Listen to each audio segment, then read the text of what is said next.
Hello and welcome to Grog in Prague podcast, and this is Michelle. I'm just waiting for my co-host and our guest to join the call. So while we're waiting for that, it's going to be just a little bit quiet. So we will be getting the show started here pretty soon. Looks like I've got one of the co-hosts on the line. We'll bring her in just a moment. Hello, Crystal. Hi, Michelle. How are you? I'm good. How are you? Excellent. Thank you.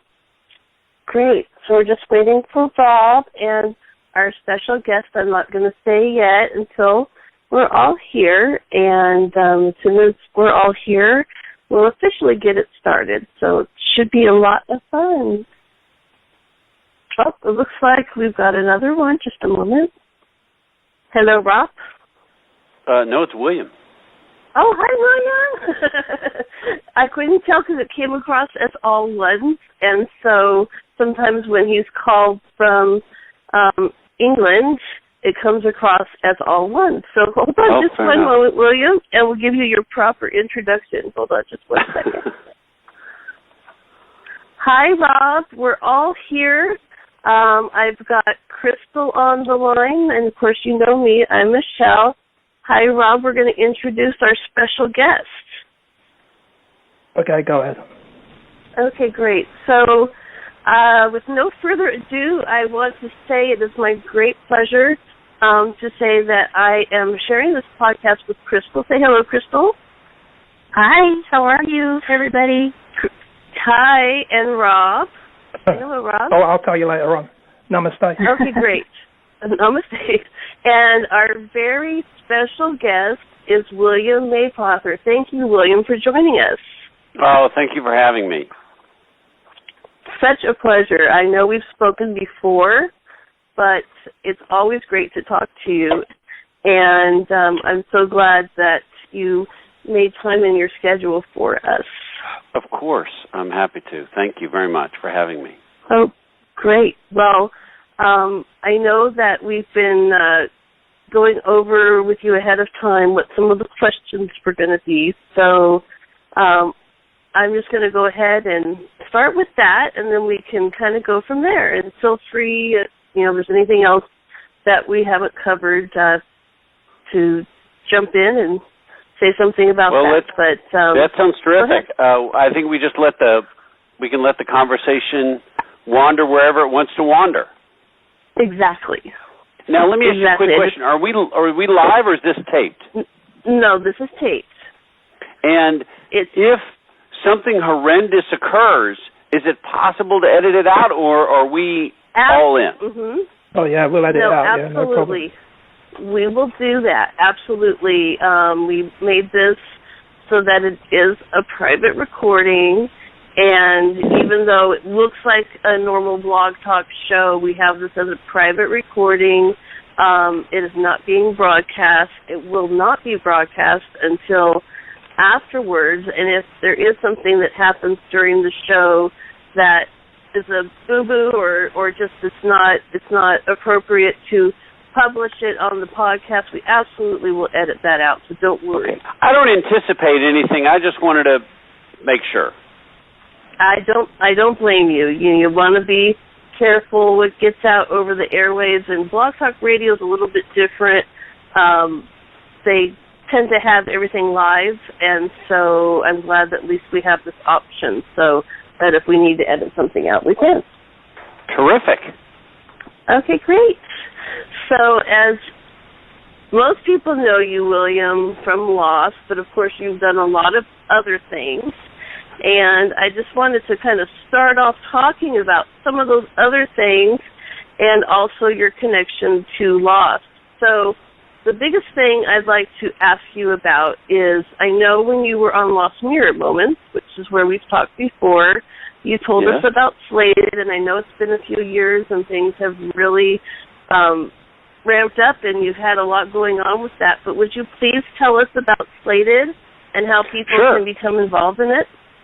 Yeah, that's terrific. We Slated is an online marketplace to connect independent filmmakers with investors. And it differs from crowdfunding sites like Indiegogo and Kickstarter because those allow people to donate to projects in exchange for perks like hats or CDs, or in the case of some webisodes, to pre-purchase episodes. On Slated, however, the participants, the users, actually invest in the projects, and often film projects are LLCs, so they would be investing in those and sharing in the profits, which is not something you do on those other sites.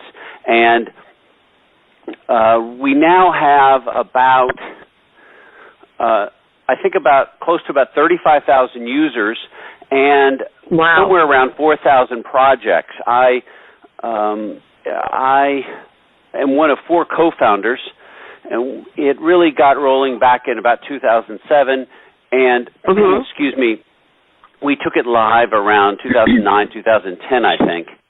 As a side benefit of, or a side consequence of the site, we also have created the first industry-only or entertainment industry-only network. So as I said, we have about 35,000 users, and the size of the projects range from, I don't know, maybe a $100,000 indie going to be made in Nebraska to a $20 million film that has Johnny Depp or Judi Dench attached.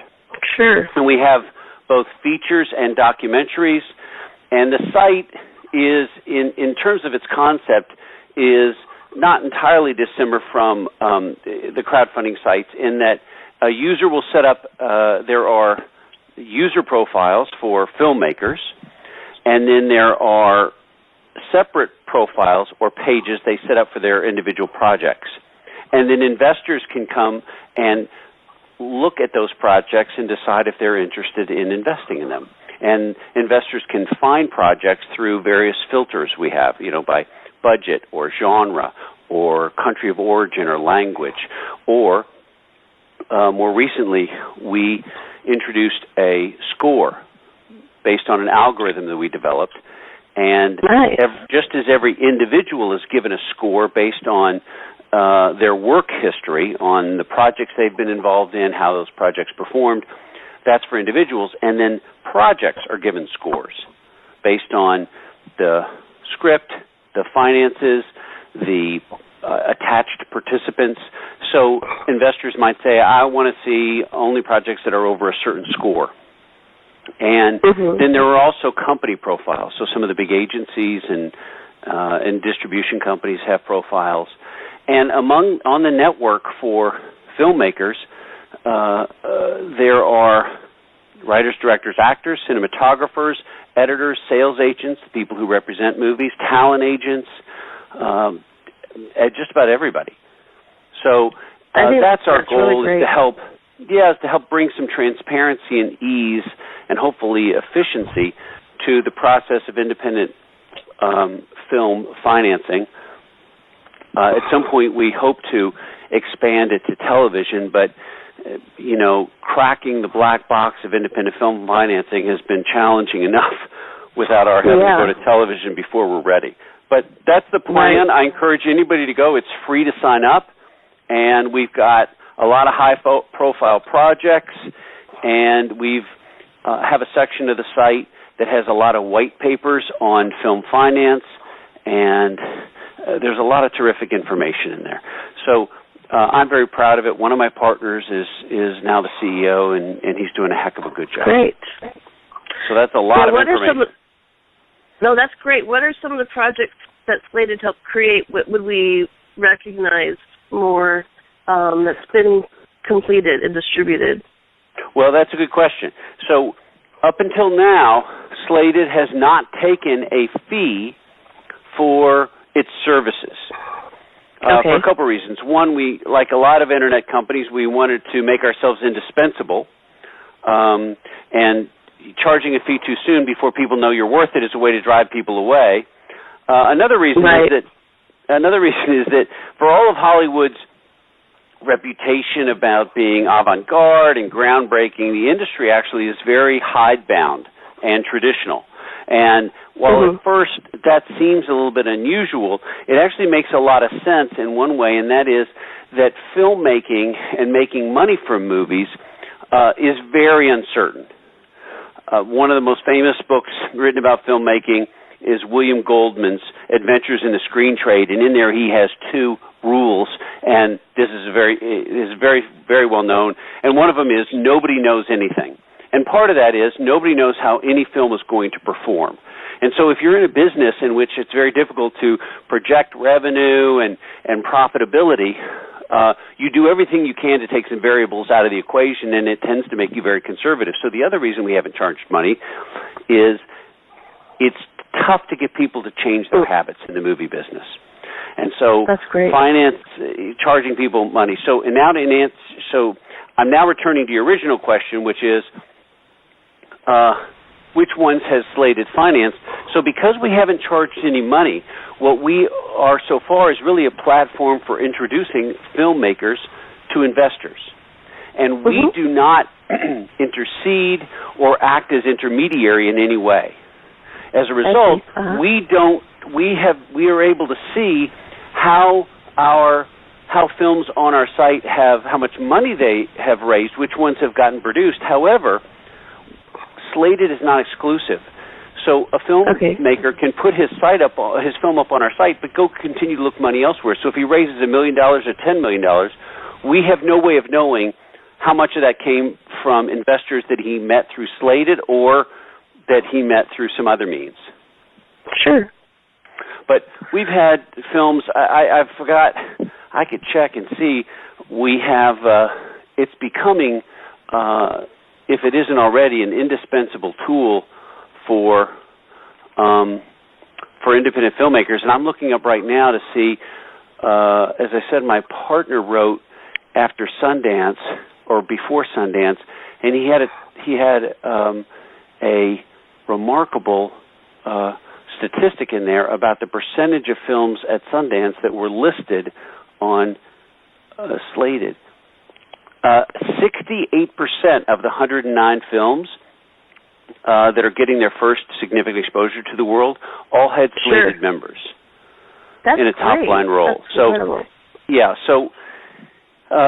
It's a challenging business to get people to change their mind, and the industry is changing, as everybody knows. But I think we've got a really good company, really good service, and really good people. So that, in something much larger than a nutshell, is an introduction to Slated. No, I appreciate it because I've always enjoyed the entertainment industry, and a long, long time ago, I thought I might dabble in acting myself. So I've always been fascinated with how things work and how movies and TV shows are put together. So having something like this allows a regular person like me, if I had the funds or the means or something to get involved, this would be a place to start. Whereas when I was younger, there wasn't anything like this, as you know, because you created it and you co-created it, and now it's a great place. If something like this had been around when I was younger, who knows? I might have been on some TV show or movie because of this. So I think it's a great place. Thank you. One of the goals is to try and, in this network, to help people connect to one another. We might help films staff up. So if you have a film on there and you're looking for an actor or a cinematographer, instead of having to go through everything through the gatekeepers in the industry, you might be able to reach out to them directly. The other big news is that several years ago, Obama and both parties in Congress supported some legislation to help create jobs by making it easier for individuals to invest in private companies. Because for a long, long time in America, if you wanted to invest in a private company, you had to have a lot of money.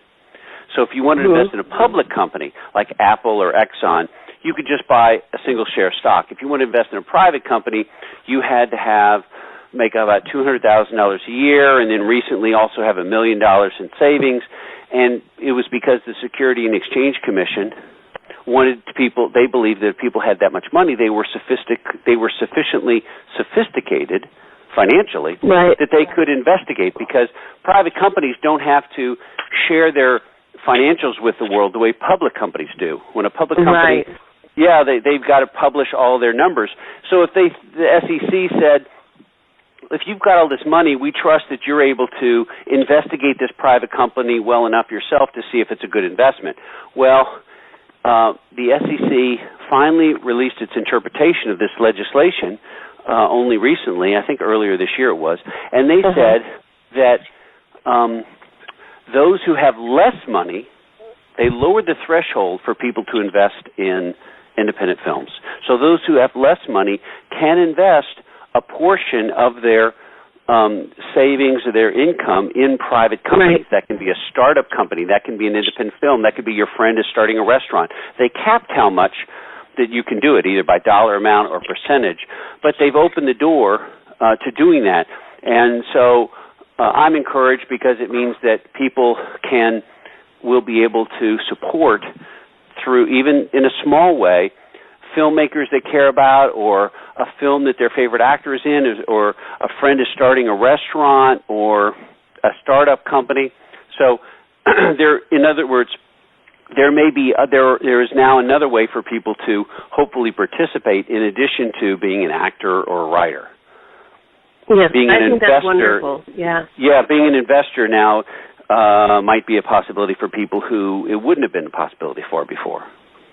Yeah, I think it's great, and I hope maybe someday I can, because, like I said, I do care a lot about movies and TV shows and the arts in general, and so I just think this is wonderful for anybody like-minded or who's actually working in the industry and just needs a little bit of help, or they want to make some connections. So tell everybody the website, and then we'll move on to our next question. Sure. It's slated.com. Great. So it's pretty easy, everybody. So slated.com, like this film is slated to open next month. SLATED. Great. Yes, I've actually been on the website, and I've seen it over the years, and it's incredible now. I mean, it's evolved into such an incredible source of information, and it's exciting even just looking at the website and seeing what's going on out there. Oh, well, so thanks for sharing all that with us. So now I'm going to get into a little bit more of the Lost Connection, so just humor me a little bit if you can. You've appeared on Constantine, the TV show, and Hawaii Five-0, alongside other Lost alums. Is it as fun for you to participate as it is for us to watch you in these Lost reunions when we see, these people are all Lost together? It is, and I have friends who are actors, and sometimes it's not always fun for them because maybe you didn't get along with somebody on a show or something, but it is for me because I really liked everyone on the show. Now, maybe that's because I wasn't on it enough for anybody to get on my nerves or me to get on anybody else's nerves. Sure. But as only a visitor, I was able to pop in and make friends with everybody, and of course, always happy to see a new face. So for me, it's always fun to see old friends on the set from that show, and to work with them, and then to reconnect and get to know them a little bit better, because sometimes I was just in for a brief bit. So yes, Constantine and Hawaii Five-0.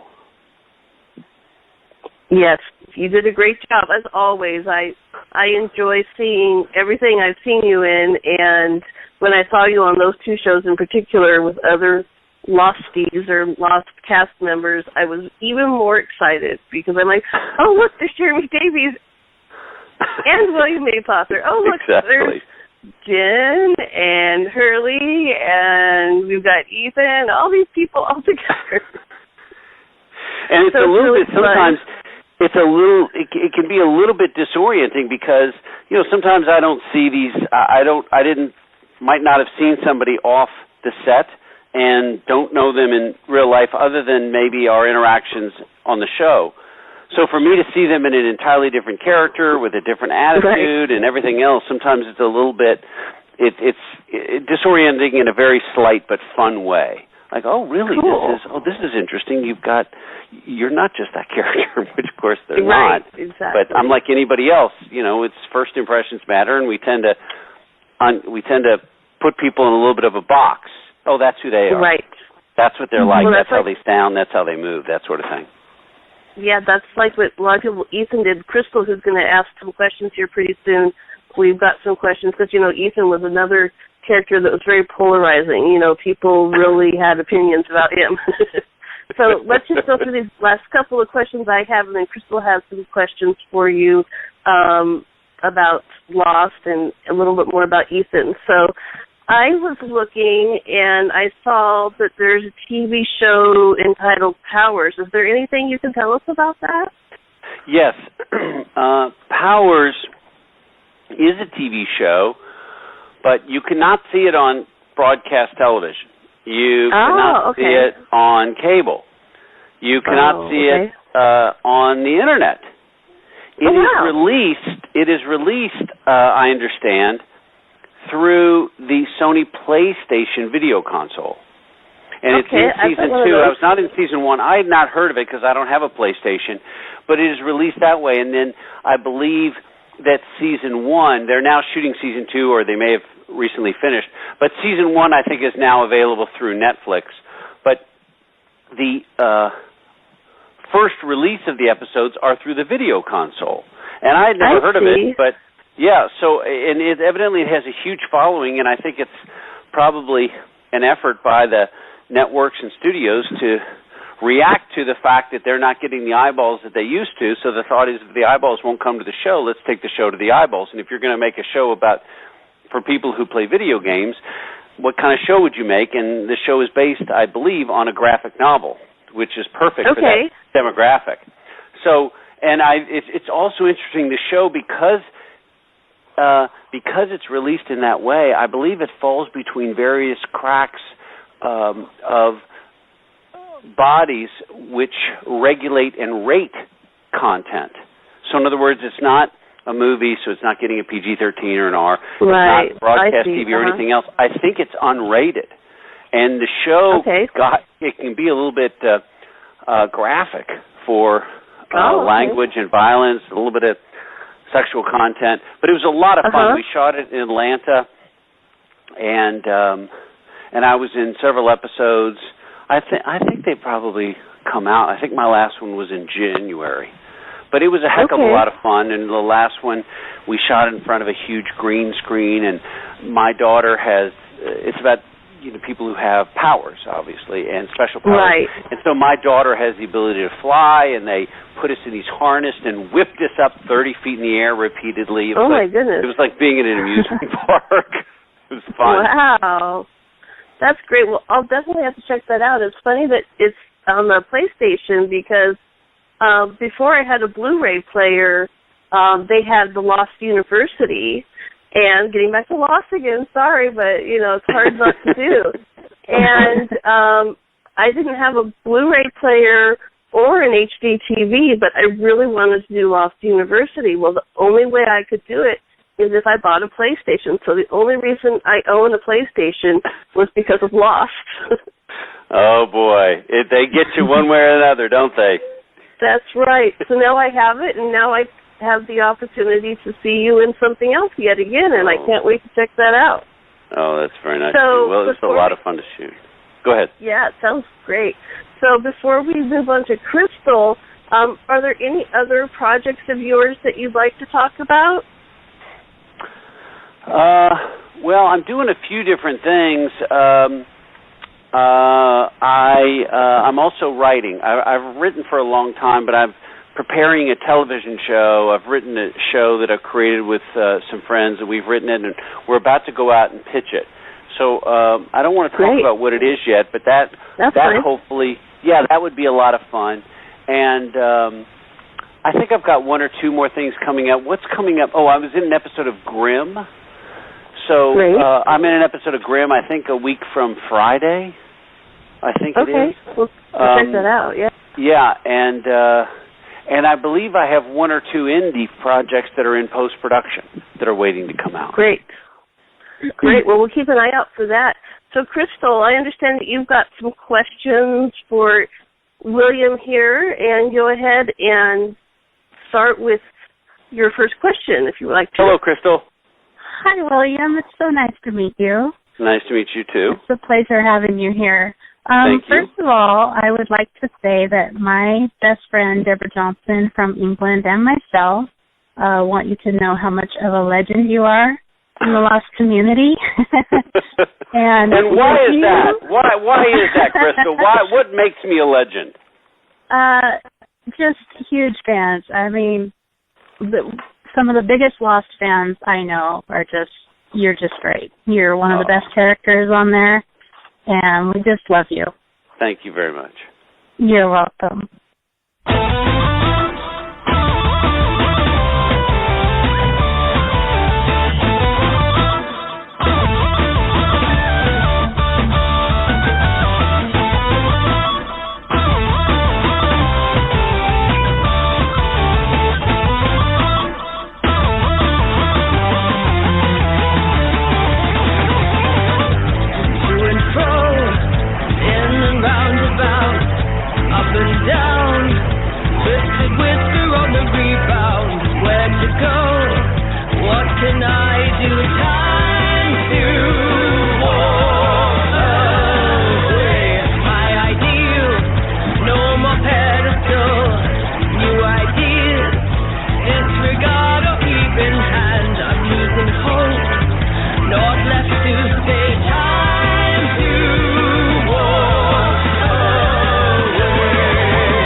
Open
wondering, first of all, would you be willing just to give a quick little lofty shout-out to all the fans? Sure. What do you need me to do? Whatever you want to say. Just something special for the fans. Well, thank you for watching first. Thank you for helping us do something we love to do. Thank you for expressing your appreciation, your interest, sometimes your outrage, your disappointment too, but your engagement in the stories that we tell. And that is something that is common among most actors, writers, directors, filmmakers I know, is appreciation, that people watch and they may not agree with it, but they're moved in some direction by the stories, and it allows us to continue to do what we do. So to everyone, thank you very much for that. Thank you so much. It was a wonderful story, one of the best. My question is there anyone from the Lost cast that you wish you would have been able to work with more? And what did you have to do to get the part of Ethan Roth? Well, to answer your first question, boy, almost everybody I would have liked to have worked with more, because I would have meant that I'd been on the show more, and I would have loved to have been on the show more. I would have loved to have some more scenes. Thank you, with Ben, Michael Emerson. Yes. I always got along well with Matthew Fox. He was a very interesting guy, very serious about his craft. I could just go down the line, whether it's Evangeline or Terry O'Quinn. God, he was always fun to work with. All these guys. And I saw Jeremy Davies on Constantine. And I would have loved to have had some more with him. So those are just a few of the names right off the top of my head. But, I would have liked to have worked with all of them more, frankly. Yeah, they're all just amazing, aren't they? Terrific actors and professional and fun to work with. Awesome. Thank you so much. And what was your second question? What did you have to do to get the part on Lost? How did you go about getting that? Well, so I'm in a group of friends who went to college, and in 2002 I planned a weekend for us to meet up and then go to a football game at our old school. And a few days beforehand, this is in 2002, a few days beforehand I got a job and I had to cancel, and my friends heaped abuse upon me. And of course I wasn't happy about it either, because I'm the one who did all the planning and then they got to enjoy it. So 2 years later, it's now early fall, mid-fall, I think September maybe, of 2004. And I had planned it again. And I was going to fly to Chicago on a Thursday, and Wednesday morning my agent called and said, I just got you an offer for 2 episodes of a new show. I said, what's the show? She said, Lost. I said, I've never heard of it. She said, it premieres tonight.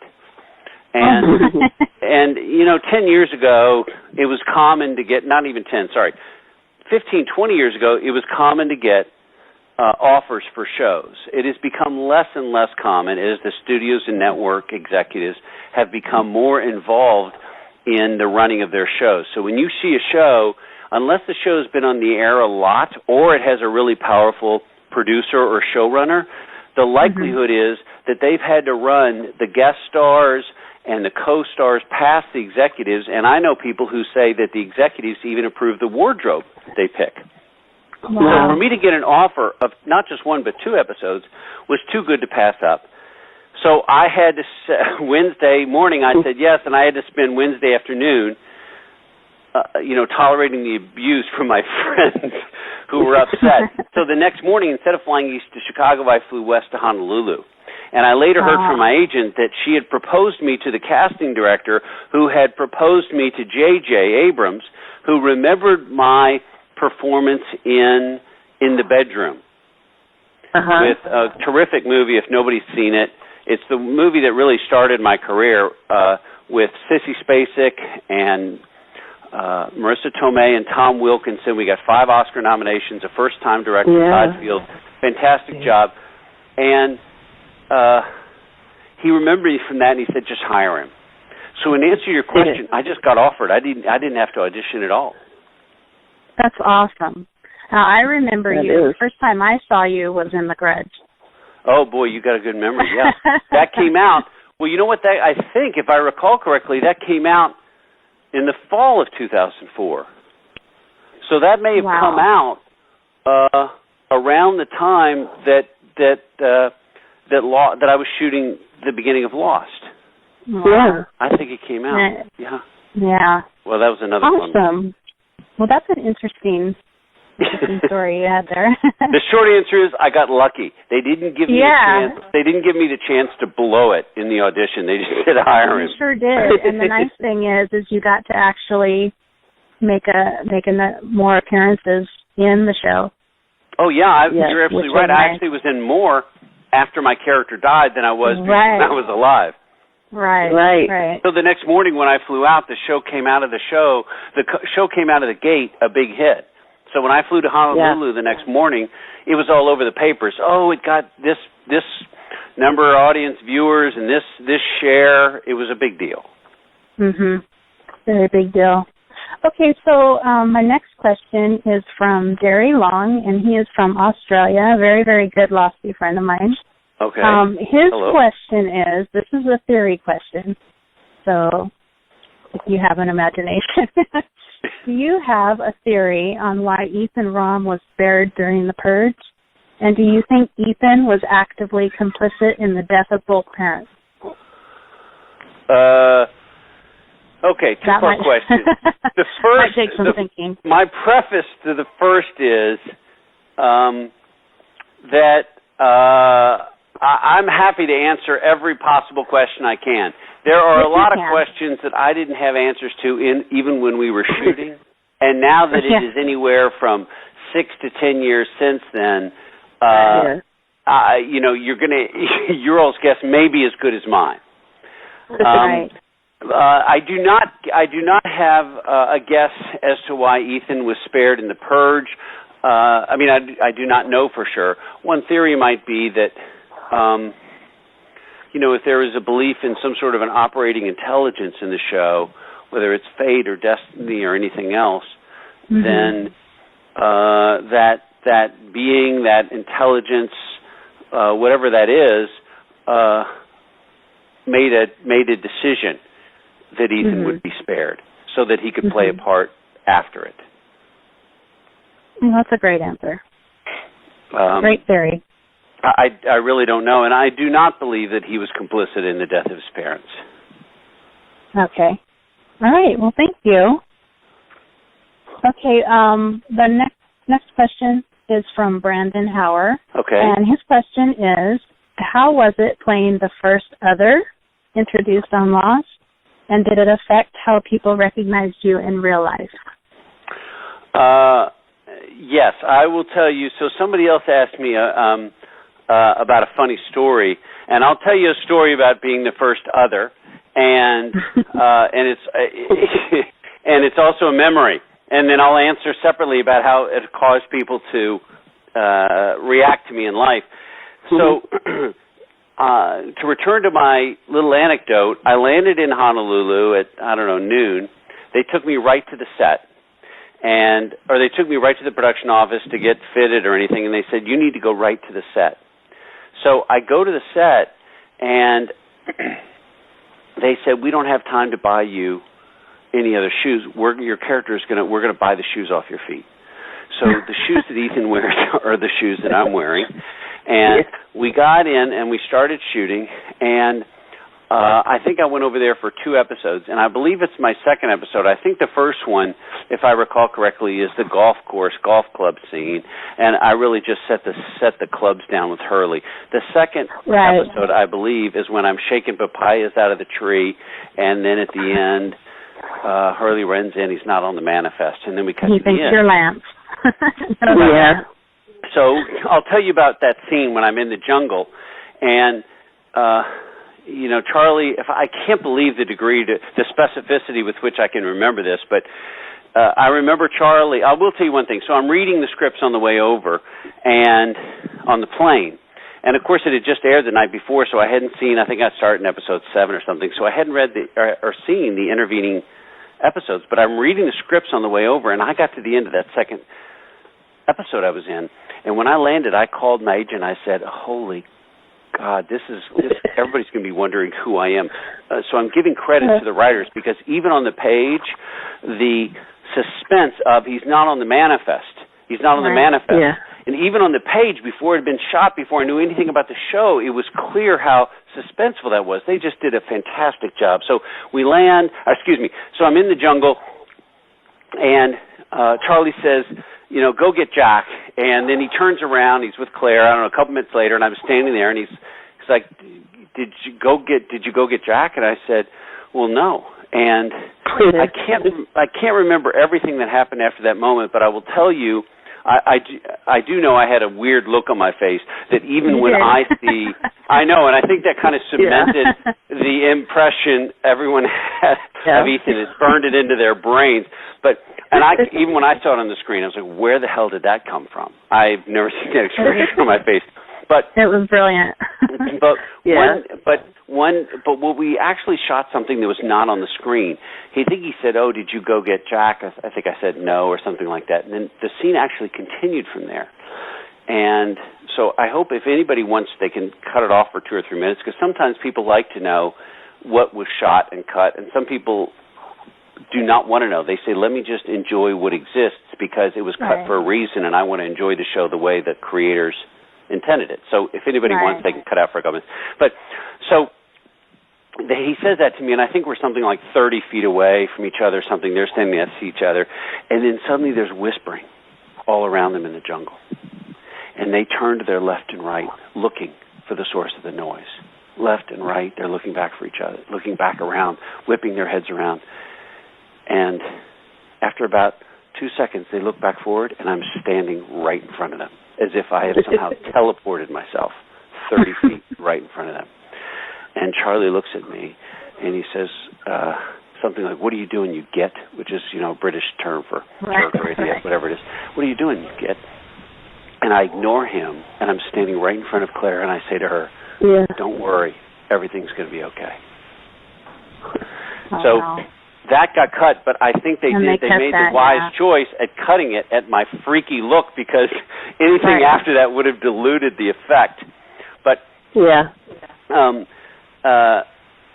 so what was the second part of this question? Because that was part of what I was going to say.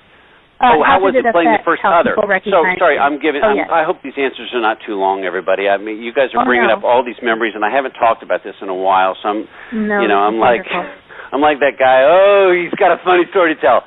And then cut to the next shot immediately. When is he going to shut the hell up, this guy? Anyway, so I have a line, I think, when I'm 30 feet away. And because I was the first other, when I arrived, I said, well, tell me something about my character. And there was a lot they didn't know about my character.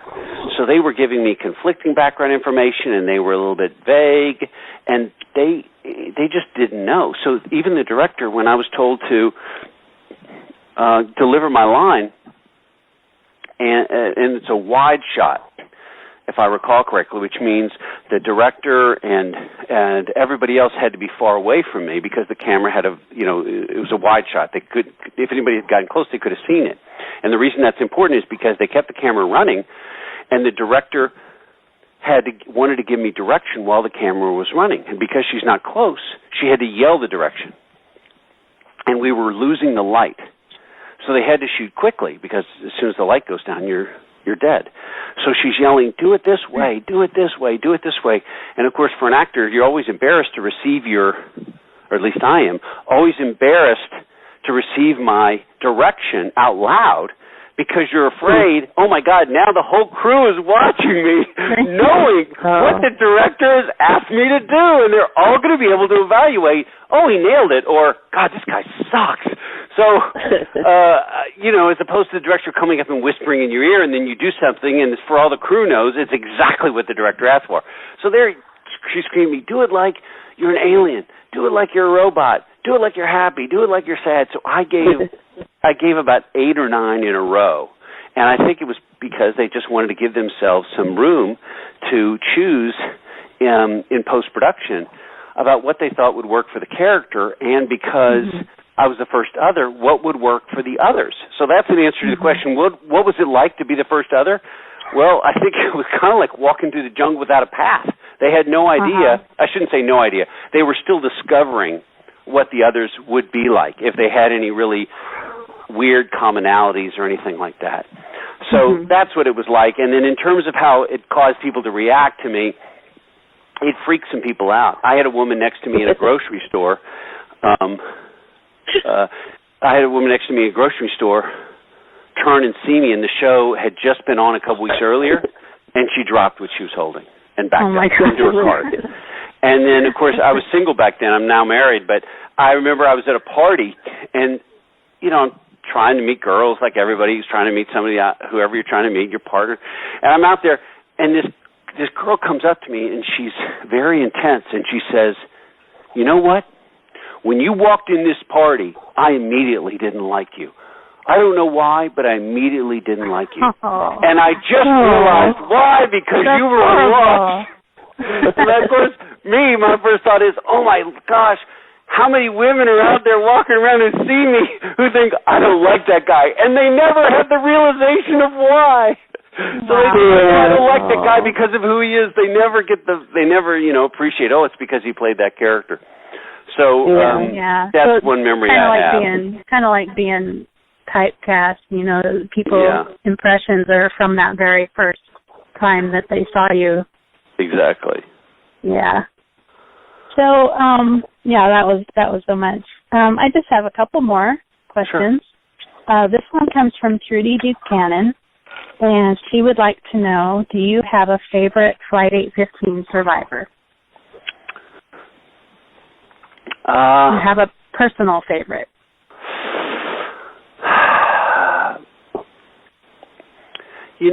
I don't know. I always really like Saeed. I like the character of Saeed. He is a great character. He's a great character and terrific actor, and I thought he had a really interesting storyline. Yes. Yes. So off the top of my head, I will tell you, I'm a little bit allergic to favorite questions. Only because I change my mind all the time. I favorite music, movies, whatever. But I will answer it with this qualification, that as of right now, at this moment, that would be my favorite. But if you ask me again in 5 minutes, I might change. How about that? Right. Well, there was just so many characters, and they're all great characters with great storylines. So it would be hard to choose. All right. Next question and final question from me is from Ted Francis.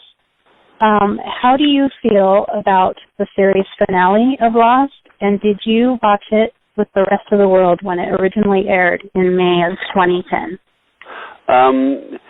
The second part first, yes, I did watch it with everyone else. There actually was a party in Century City that the producers and the studio held. They rented out if I recall correctly, a big restaurant. They had movies everywhere. And so a lot of the crew and some of the cast gathered to watch there together. The cast is so large that some people were already off shooting other things, but there were a number of cast members there and a lot of crew members and producers and writers. So, we all watched it together for the first time there, and that was a blast. Awesome. And I would say that I liked the ending, given that I think they had an equation so complicated that there was a limited number of ways to end the show and still fulfill all that they had set out to do and fulfill all the parameters that they had established. So I think there might have been an ending that was more satisfying to people, to some members of the audience, because obviously you're not going to get something that satisfies all or even perhaps a majority. But it probably, the different scenarios I've always heard suggested would have violated some aspect or truth or principle or event in the show. So whenever I get around with people and they're like, well, what about this and this, and they start bouncing their ideas back and forth, and every time somebody comes up, well, they should have ended it with this. Somebody will say, oh, well, wait, that would have, then what is this part? Is that a dream sequence? Because that would violate this part. So given how much they had set up, I think that they had a limited number of ways to end it. I don't know. What do you guys think? What do you think? Are you saying you're satisfied with the ending? Did you enjoy it, or? I did enjoy it in that it, as I say, satisfied or avoided, as far as I can recall, avoided any major violations of what had come before, in terms of the rules of the world. Okay. Does that make sense? So I was satisfied from a story point of view, from a rules of the world / logical point of view, from an emotional point of view. I'm not entirely sure how I reacted, frankly, or how I don't recall exactly what my response was. I don't know if I felt entirely satisfied, but as I said, it's tough. They had painted themselves into a bit of a corner. What do you guys think? I think the ending was absolutely brilliant. It was different from anything else that I'd ever seen, and the most beautiful thing from anything else I'd ever seen. So I personally am happy with it. Yeah, I really loved it. Yeah. I'll just say that I loved almost all of it. To go into more Michelle detail, has a little bit different opinion than me.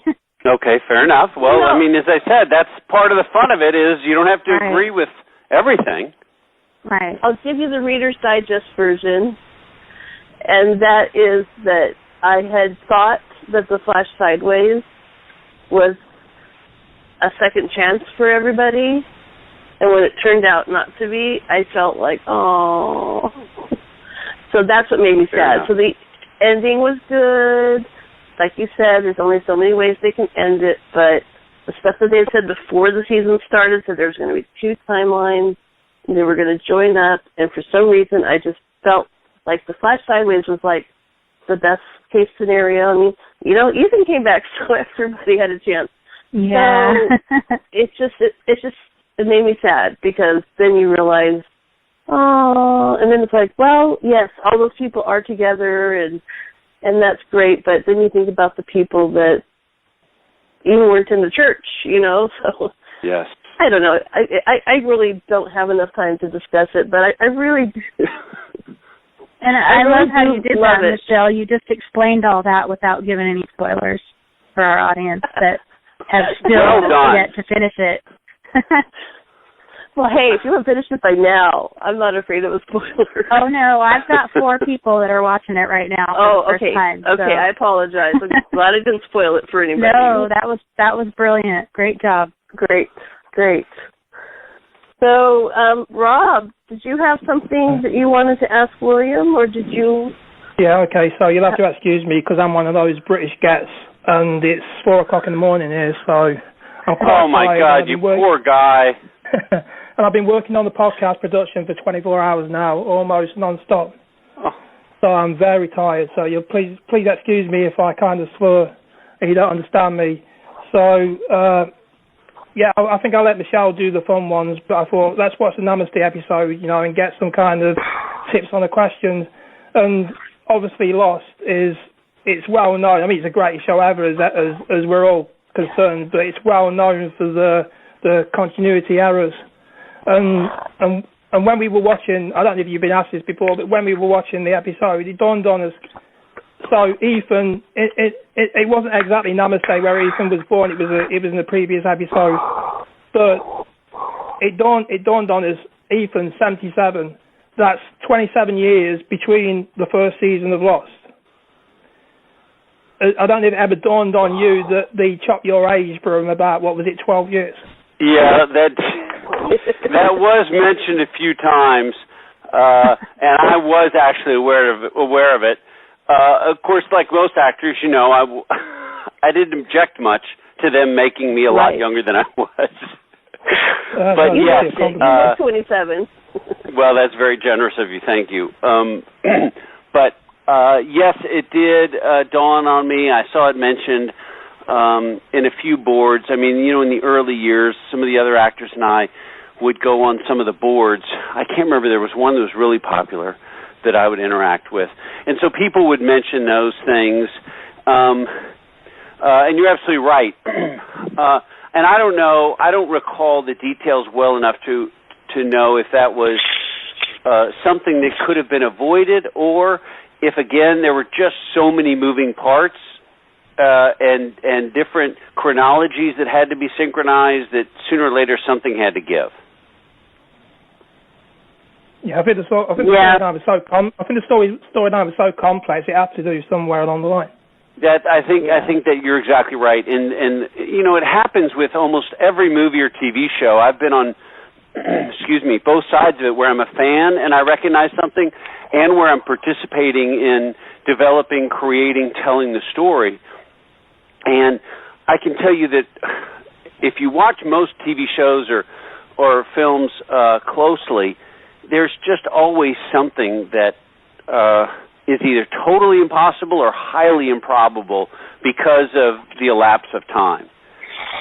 It's just really difficult. So especially on a show like this, I think it was probably unavoidable, and hopefully it didn't get in the way of, you know, most people enjoying it. Not at all. It didn't affect my view of the show, and it was interesting. So I didn't really think about that, you know, until Rob and I were talking about it yesterday and today, and I really think that just wasn't really that big of a deal. Well, good. I think most people wouldn't have noticed it. Yeah. Right. Yeah, some of those losses have got quite analytical minds, so it's hard to follow us, but I don't think it spoiled the story in any way, no. Oh, good. I hope not. Oh, and by the way, I don't know if you've got a message for him. This is kind of a two-part interview on the previous one, and we thought we couldn't top that one. We had Mike Panera, who panned Right Captain Right, which was in the Namaste episode. Okay. Well, if you want to send a bit of a message. Originally from Iron Butterfly. Iron Butterfly. That episode was right after Amy gave birth to Ethan, and was the first time they mentioned what they were going to name you. So that was really your first introduction to, chronologically, in 1977 to the show. So they had that song in that episode.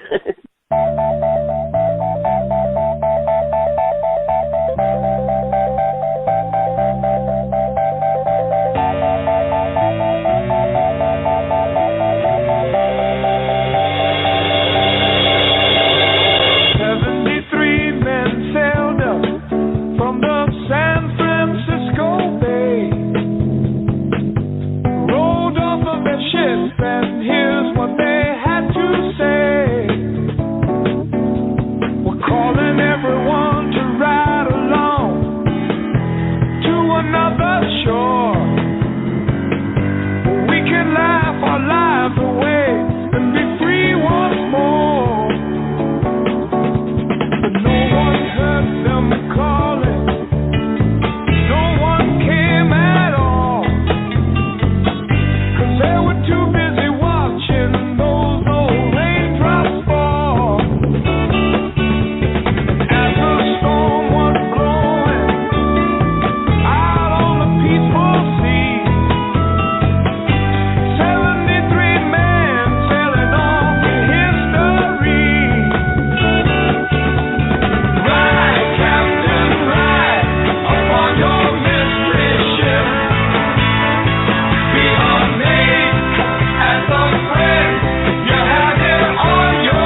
That's wow. You guys, I mean, you guys should have all been in the writer's room. We're crazy. Yeah. I mean, the degree to which you're familiar with the show is really impressive. Yeah, we put a lot of work into this podcast. You what? We put a lot of work into the podcast. Oh my gosh, I can tell. I can only imagine. Let me ask you guys, how many times would you say that each of you has seen the series all the way through? Oh my goodness. I've been watching and rewatching ever since it began, like ever since it ended. Literally, William, I watch it, and as soon as it ends, I watch it again. Well, let me ask you. And of course, that's every film. That's every creator's dream, is that they create something that is so compelling that it bears up under repeated watching. So let me ask you, what do you think it is that makes the show so compelling and so watchable and rewatchable? Well, it's a complex storyline, isn't it? Like we said before, it's so involved and complex. If you're intelligent, it gets the mind working. Yeah. I can't even really find the words. I mean, there's just so many things about that show that set it apart from everything else for me, and for probably the majority of the Losties out there. It's incredible. It has so much rewatch value. You know, it's just, there's always something. I catch new things in the show, and I mean, it's been over for 6 years now, and I think so. Still always find something new that I hadn't seen before. Wow! So it's just incredibly done. Well, they did do a good job, and I know they worked their tails off. So I'm really happy that it bears up, as I said, under repeated watching, because you see there are a lot of shows we've all seen, and it's a one and done. You see it once and then you're finished. That's true.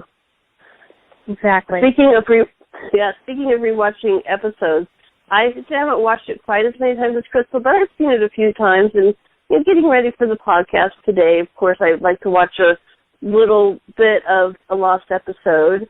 And I just have to say that fight scene with you and Jack, you have some great moves. You kicked them, you knocked them right in the head with your foot. It was just incredible.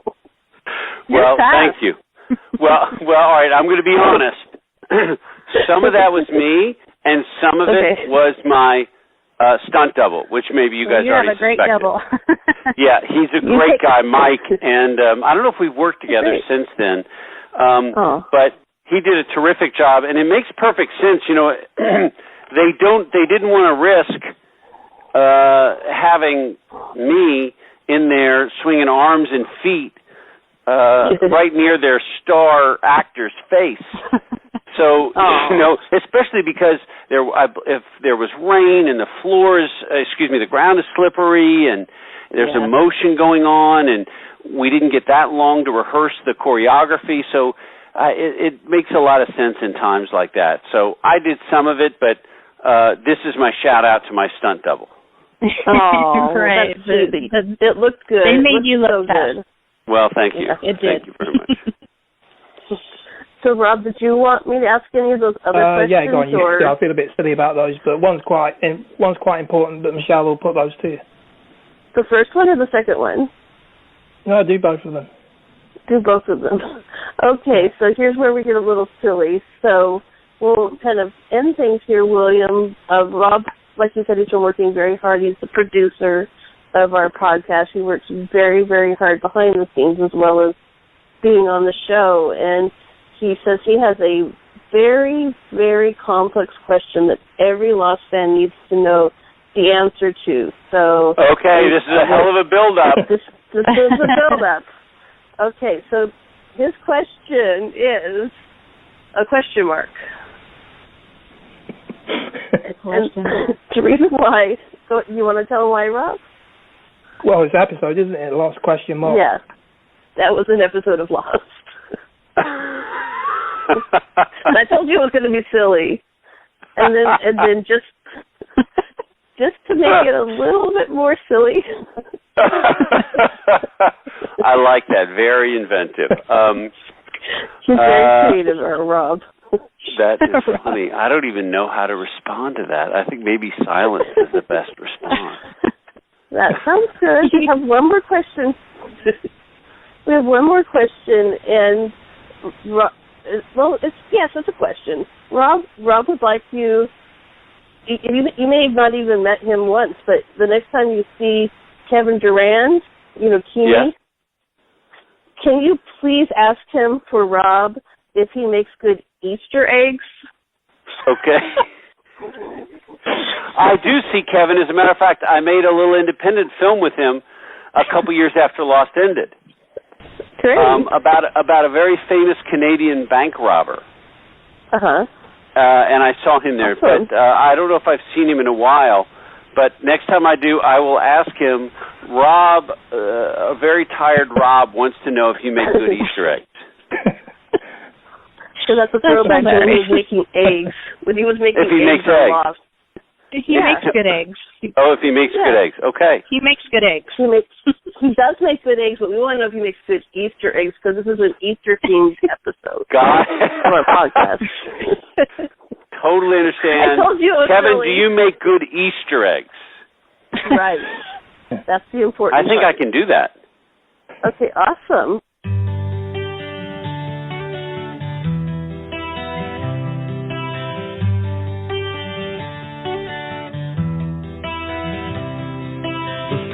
Of the mist was on the field, the gray and the green together. The noise of a distant bar machine out of the first light came. The tattered necklace, the pageant trees on the southern side of the hill. The trades were the border of between where Mary Deneuve's voice fell. Easter field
You've been incredible. Crystal, Rob, any final thing or? What we'll do is we're gonna carry on in like just a bit of close up and talk about future episodes, but we'll be sure to send you that so you can listen to and vet if there's anything you'd rather not us talk about, so you can vet and we can edit out if you would rather it be edited out. Send you the recording, yeah. Oh, you're very thoughtful. I'm fine with everything we've discussed. I don't have a desire to cut anything out. You guys might want to cut out some of my long rambling answers. Not at all. Love it. But I don't have anything I'd like to cut out. Send me a link when it's up, and I'll send it out over my various social media outlets. Yeah, that's awesome. wonderful. Thank you, William. Thank you so much. You've been so kind. Thank you all very much. I mean, you haven't heard my sense of humour. When you hear my kind of what sense of humour in the close-ups, you might think differently. Well, you got a lot of post-production is very, very powerful. So be kind to me. We will always. And thank you all right, so you guys. much. Thank you so much, and I'll repeat again. Thank you for watching. Brilliant. Thank you, William, so much. Thank you. Thank you. All right, you guys have a lovely evening. Rob, get some damn sleep. Okay. Good night, you guys. Good night. Good night. Bye-bye. Okay, you guys. Oh, wow, brilliant. Yeah. Awesome Just interview. before it can get better with my Paneer, it goes and gets better. I know. Well, William is always awesome. I'm so humbled and honored that I even have the ability to interview him. You know I've mentioned this before, that this wasn't the first time I've spoken to him. I did see him at a Lost convention right after the first season, and he's always been the kindest, most generous actor I've ever had a conversation with, honestly. He was very sweet and very funny. Yes, he is. He's a good sport. Well, Rob, I listened to Go ahead. Oh, I was just going to say, I listened to the Mike Panera interview, and that was incredible. I sure wish I could have been a part of that. Well, this was even better. Yeah, well, we wanted you. Even better. We wanted you to be, and, we had it scheduled for the Saturday, which you were on, but for some reason I got the date mixed up. So we were really sorry to miss you on that podcast also. Yeah, it was very good. Yeah, I don't know about you, but I don't know about you lot, but I've had a beaming smile on my face right throughout all that interview. Oh, definitely, always. He's hilarious. And yes, Crystal, you were with us in spirit on that. We really missed you. Thank you. So I'm so glad you at least could make it for this one, because this one is really incredibly excellent. So I know we're running out of time, Rob. You had a few things you wanted to do. We only have about 20 minutes so we've got two songs to play.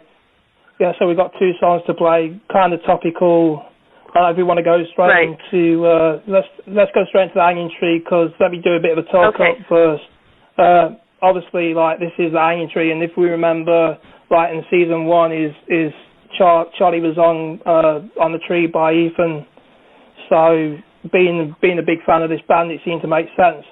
Plus, if you look at the album cover, it's got a man in black riding a not penny's farthing bike. Oh. If you listen to the lyrics of the album, it's quite unbelievable, because this is 6 years before season 1. It's got mentions of wilderness born from the torture of souls. It mentions the word lost throughout the album. So it's quite uncanny. It makes you think, did the writers actually listen to this album? Probably not. But it's so uncannily like the Lost Storyline, because it's a concept album, which Steve will know about, the absent Steve will know about. And so let's go straight into that and get a bit of a rest, and then we can play the other song. Okay, so this is The Hanging Tree by Arena, and we're going to play this for you all now. It's about 7 minutes, so here we go. Walk along the waterfall, watching as the world turns red. Wonder where the river flows, and the blood on the riverbed. Poison lies too close to us, reach across the salt and the sand, moving deeper into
reach across the salt and the sand, moving deeper into the land.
Okay, so that was the hanging tree.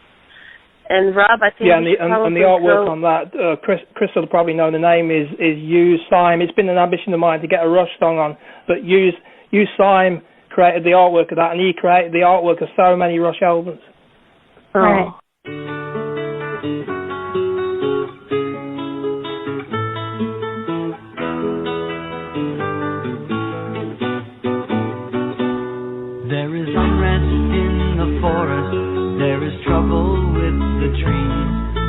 maples want more sunlight and the oaks ignore their plea.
Anyway, so it dawned on me when I was promoting it all today. Like, I've been like the Dharma workman. I cannot underestimate. I've been non-stop for almost 24 hours on this. Yeah. To make this work. So to get the final touches of this polished off. So I'm absolutely knackered. So like I say, Dharma workman me today. Anyway, so yeah, it dawned on me when I was doing the promoting is I've used a meme. I thought this is a fun meme, and it dawned on me it's very much like the artwork on the recent IQ album Road of Bones. That's right. And I thought we could play the one we've got already on the system, but it doesn't really make sense because it's a festive song. The only way it makes sense is because we could do the For Crystal's Sake again, but I thought I'll get in touch with them. I'll see if I can get in touch with the band members. Right, we've got 3 hours to go. I'll see if I can get in touch with a band member to get permission, and I actually did. So, and this we're talking about the giant of neo progressive rock here. So to get them that promptly was amazing. But anyway, so yeah, it reminds me so much of the artwork. If people listen to this, they don't know the band and they look at and they've seen my meme on the Lost Grooves, and they go and have a look at the recent IQ album Road of Bones. It's so similar. It really is. I've been a bit of a knucklehead behind the scenes of late. So, and you might want to edit this out. And Ethan Rob at times was a bit of a knucklehead. So let's go for knucklehead. Okay. Well, also let's talk about the tour dates for IQ. Oh yeah. Before we play the song. Sorry, Neil. They're going to be in Reichenbach, Germany. Yeah, have you got them? What's that, Rob? Have you got them? Yeah, go ahead. I've got them. Okay, so when we did contact them today, Rob contacted them. We asked if we could please promote their upcoming tour dates. So on April 1st, they're going to be in Reichenbach, Germany. On April 8th, they're going to be in Oslo, Norway. On April 9th, they're going to be in Malmö, Sweden. And in Reichenbach, they're going to be at the Art Rock Festival. In Oslo, it's at the John D. Ved Rockefeller. And in Malmö, it's at the Progressive Circus 2016. So, without further ado, we are going to play Knucklehead. Here we go.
Any time of any day.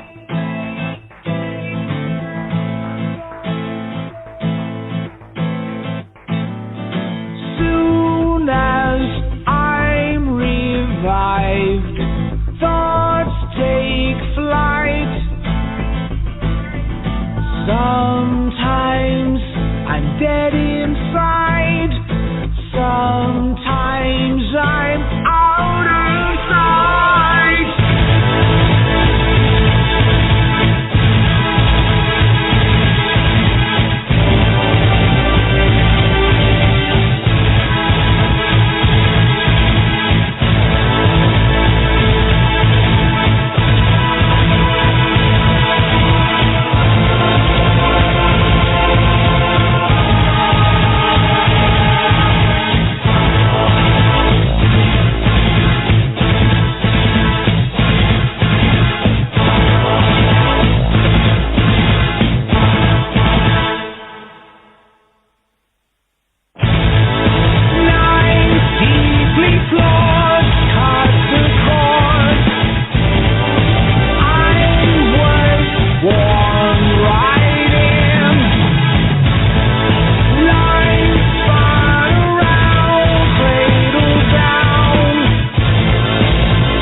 Any answer I'll deny.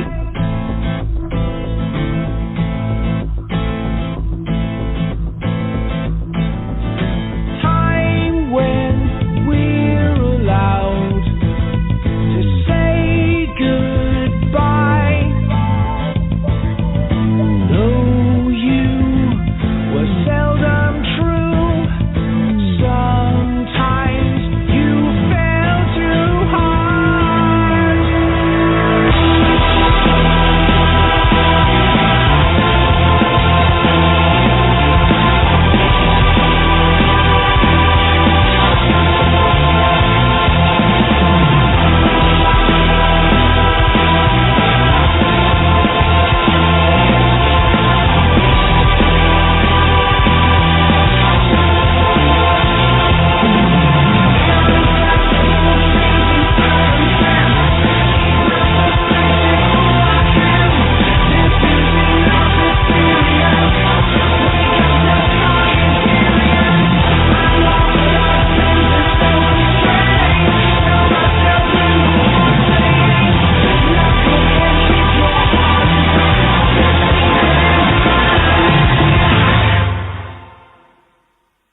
Okay, that's Knucklehead.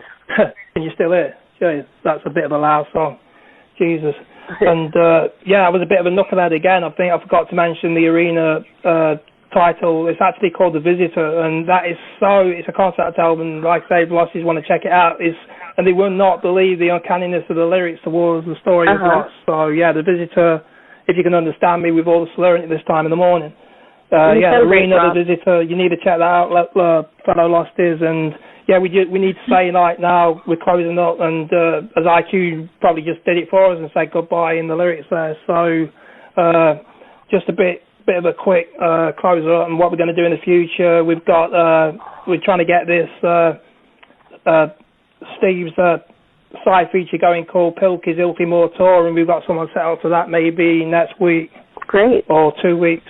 Beyond that, I'm going to take a big rest. We've got the Halloween special. I think the most scariest proposition of that was, can we do it without Steve? And I think we proved it on this one. We can do it without Steve. I think we've absolutely proved it, and we made a fantastic job, and both of you made a brilliant job. Thank you. Well, thanks. And we certainly miss Steve, but we do understand with his new ventures going on that, you know, it would be a conflict. But anything he can do as a contributor, he said that he would do his best, and we certainly look forward to any. I don't think we need a note. I don't know. He said he would do a few notes for back when we do our Halloween. Yeah. But after that, I don't know if we're going to need them. We'll see. Well, anyway, still, so I'd just like to say, he's been great. Yes? He's made a really great podcast with us.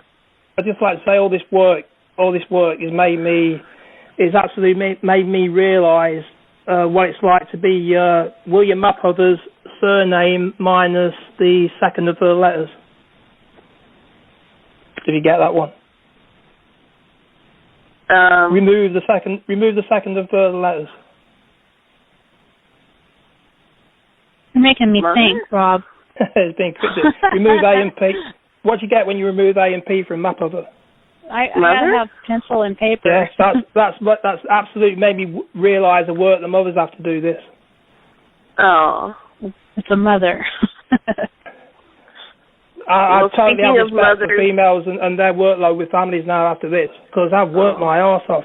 Can we say that? I've worked my ass off for 24 hours. Yeah, well, speaking of mothers, my mom is under the weather. I've been taking care of her, and I need to take care of her some more. So this is a good time to end the podcast for tonight. And thank you, Crystal. Thank you, Rob. Have we got you in future, Crystal? Thank you. Well wishes for your mother. Have we got you in the future, very much. Crystal? Have we got you in the future still, Crystal? I'm not going anywhere as far as I can see now. After this one, you've got to say we've got to do more after this. Oh, we got to do more. Yeah. Absolutely. Everyone's been great. Thank you guys so much. All right. Good night, everybody. I'll go and get some well-earned rest. Yes, Rob, you definitely have earned it. And Crystal, thanks for everything you've done. And we're going to play out the show. And thank you, everybody, for joining us and for listening, and special, special thank you to William MapOTHER for being our special guest on the podcast tonight. Good night, everybody. Good night. Night.